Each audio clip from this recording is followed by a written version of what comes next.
আসসালামু আলাইকুম। জনাব তারেক রহমান বাংলাদেশে, অর্থাৎ তাদের সকল প্রোপাগান্ডার রাজনীতি এখন শেষ। নিশ্চয় আপনাদের মনে আছে, কে জানি বলেছিল না, লন্ডনের প্রেসক্রিপশনে বাংলাদেশে রাজনীতি করা যাবে না। নিশ্চিতভাবে আমি বলতে পারি, তার ঢাকা বিশ্ববিদ্যালয়ের গণ্ডির মধ্যে রাজনীতি করা ছাড়া এখন আর বাইরে রাজনীতি করা আসবে না।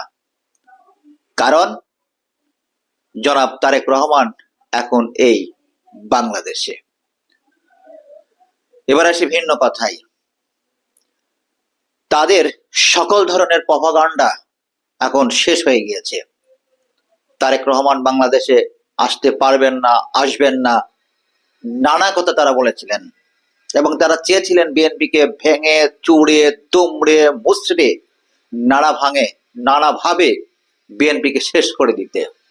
নিশ্চয়ই দেখেছেন, যে কারণে নানা দিক থেকে তাদেরকে নানাভাবে চেষ্টা করেছেন। তাদের সব প্রপাগান্ডা এখন শেষ। তাদের হাতে যা যা ছিল তারা সবকিছু ব্যবহার করেছেন, সব ট্রাম তারা ইউজ করেছেন, কিন্তু কোন ট্রামেই তারা তাদেরকে আর কাজে লাগাতে পারেননি। এখন তাদের হাতে আছে একটি মাত্র কার্ড, আর সেটা হচ্ছে শরীফ ওসমান হাদি। এই শরীফ ওসমান হাদি ভাইয়ের কার্ড এখন তাদের হাতে।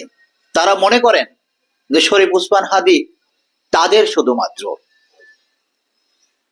এটা ভুলে গেলে চলবে না। শরীফ ওসমান হাদি ভাই তিনি কারোর নন, তিনি এই বাংলাদেশের সমগ্র মানুষের, তিনি বাংলাদেশের লক্ষ লক্ষ জনতার। তিনি জামাতের প্রোডাক্ট নন, তিনি এনসিপির প্রোডাক্ট নন, তিনি অনলি ওয়ান জুলাই যোদ্ধার একাংশের প্রোডাক্ট নন, তিনি এই বাংলাদেশের সকল মানুষের। যে কারণে নিশ্চিতভাবে দেখেছেন সেদিন তার জানাজায় লক্ষ লক্ষ মানুষের যে সমাগম, সেটি শুধুমাত্র কোনো একক কোনো দলের নয়, সেখানে সকল মানুষের সমাগম। অর্থাৎ শরীফ ওসমান হাদি ভাই তিনি আমাদের সকলের। সুতরাং আপনি যেমন তার জন্য বিচার চান, ঠিক আমিও তার জন্য বিচার চাই।